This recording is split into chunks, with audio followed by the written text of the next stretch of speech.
Welcome to another episode of Budget Conscious Construction. Your host Victor here, helping you get things done in 2025. And every year I'm blessed to be here. And today we're helping you put together a gorilla cart. So if you came to the channel and you just want simple instructions, you don't want all my rambling, I'm gonna get right to it.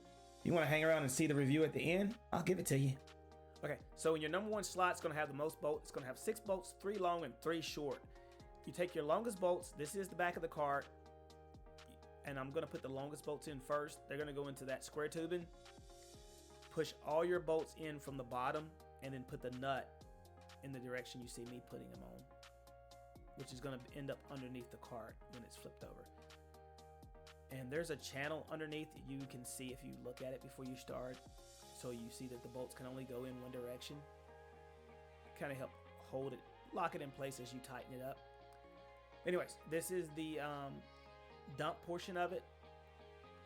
It takes 3 bolts in your number 2 pack. Nuts should be facing the ground once it's flipped over, so the bolts do get pushed underneath, just like the rear section. And then your main section with the 2 bolts in number 3 slot, they're going to get pushed in from outside. Remember, you don't push them in from the inside, push them in from outside the cart on each side, and your nuts should be inside looking at each other. That's how you know they're the right order, I guess, for simplicity of it. You'll see me tighten them down. I used a 17 on this particular from inside. Remember, you cannot tighten it from the outside because it's in a channel. Just kind of double check. I used a 13 right here. These things kept sliding out of the slot, so I couldn't get them to stop spinning, but eventually it worked out. I guess this is why they say use a screwdriver and adjustable wrench. But anyways, I figured it out and it worked for me, and so you can use which method works for you to get it done fast time. I don't have a torque wrench or none of that stuff to torque this stuff down. I just kind of went at it with a impact. All right, so now for some reason the camera guy was not paying attention to the other side of how these go on. But what I will tell you is they're very easy. They just slide on the rod, and you put a washer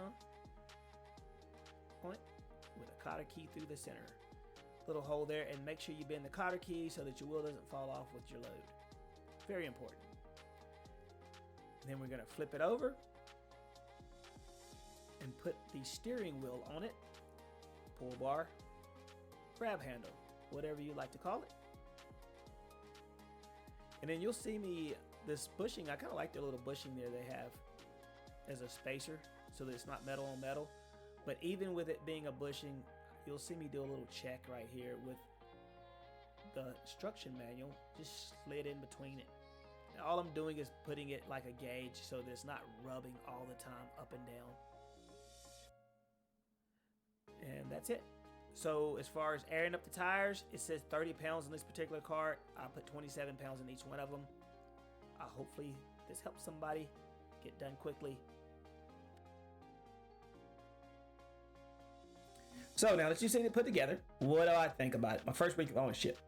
If you have a problem with balance, or you have younger kids that you want to get them active in the yard, dragging this thing around, rough terrain, up and down hills and stuff, it's much easier than a wheelbarrow, and dumping it is quite easy. So as of right now, I'd say it's a great buy. 6 months, we'll revisit that. Now let's talk about some upcoming stuff that we got going on. I have a mudroom cabinet we've got to do. I have the bottom of this wall right here, which is just ugly. I'm not going to show you. We're going to put some cool storage at the bottom of this wall.